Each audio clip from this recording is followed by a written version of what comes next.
Hi guys, and welcome back to another Grace Games video. Today I've got a T30 game to show you. You may remember that a couple of weeks ago I did a T30 review, and I wasn't sure what to think of the T30 at the time, but since then I've played it quite a bit, and I think I'm starting to get the hang of it. This is not an ace tanker game, but it is, I feel, a good game that I've had in the T30 so far, so I thought I'd show you. On Hell Aloof, tier 9 game, and of course I'm top tier. At first, I do decide to head to the north. I don't want to go to A1, A2, or A3 where the heavies fight because of my armour weakness. I know that I'll get destroyed. So I'll sort of hang back a bit, and at first I find a stip here, and I sort of make it into a bit of a hold down position. But as there is arty in the game too on the enemy team, I think, no, this is not a good decision. And I start to sort of back off a bit. And at this point, I hope that maybe the MT25 will spot something on the other side. I don't really know what's going to happen at this point. But I know that I definitely don't want to go to heavy corner if I can help it. And then the WZ pops up. And boom. It's definitely not his day. I've ruined his day there. I can't believe he decided to sit in the open. This is the thing with the T30 that I found. If you're trying to hit a moving target, it's extremely difficult. But something like a sitting duck like that, not too much trouble at all. So it definitely helped to wear his health down. And now I'm moving in to sort of hug the rock a bit because once I'm spotted I realise that I am a bit of an artillery target. There's a VK heading towards the cap there.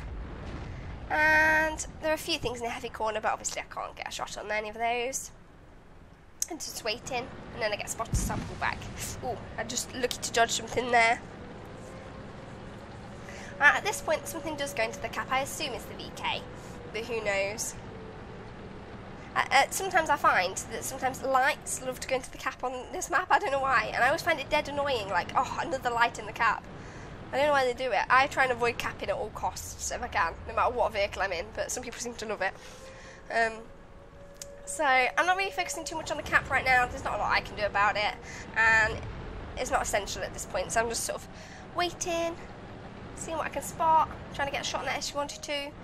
If he'd been spotted a little bit longer, then I think I could have had him, but not quite. Just waiting at this point. And then a comet starts to go for it. I'm looking the wrong way, so by the time I've turned my turret and took a snapshot, I unfortunately do miss it. This is what I mean when you're going for a moving target, it's really, really difficult, and because of the big aiming circle. And then I move forward again, still trying to just see what I can see, really.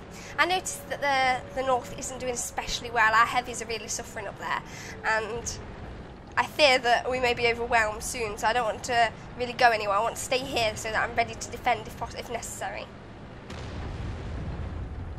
Unfortunately, we do lose another of our tanks, the T41 then. And the cap is starting to get really high now. At this point I'm a little surprised because usually when it gets to this stage someone will zoom in and make the cap, reset the cap, but no, it seems like it's down to me, so I'm like, oh, what am I going to do? And then luckily this VK seems oblivious to the fact that I'm here. I'm going to get a great shot on the side of him there. Not exactly a good roll, but at least I managed to reset it. As there is two enemies in the cap, it's still going to build up again. It will need resetting again, but at least I made a little bit of a difference there. The north has completely fallen now. There is an E75 sitting in A7. I don't know what the hell he's doing there. I mean, he could have moved forward and actually helped, but no, apparently not. That's too much trouble. And there's also a T29, and there was an STI knocking around somewhere who have absolutely done nothing to help this situation. So I decided to move back a little bit and prepare to defend, basically. And I'm just sort of hoping that this T29 will spot anything before I do. So then here comes an IS-8, I think that is. Yeah, and I get quite a good roll on him. So I've definitely ruined his day, and that'll be the end of him in a minute.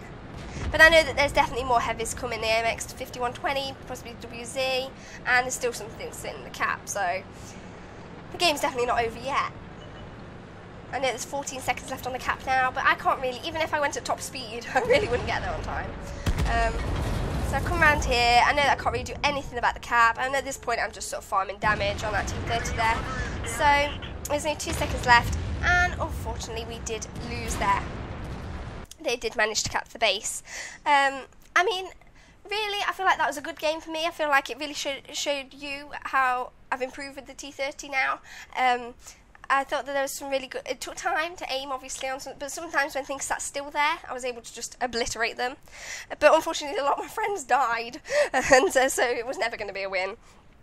And unfortunately, no one reset the cap either, so there was that. But when I actually looked at the end game stats, I'm not going to show you because they weren't anything spectacular. But I did notice that about 4 members of our team actually did nothing. They did pretty much zilch. And the M41 Bulldog, who was moaning in chat at the end about how everyone was rubbish, actually only did 36 damage. So I think if everyone had pulled their weight, we probably could have won this, but unfortunately not. Anyway, thanks for watching, and I'm sure I'll catch you next time. Bye!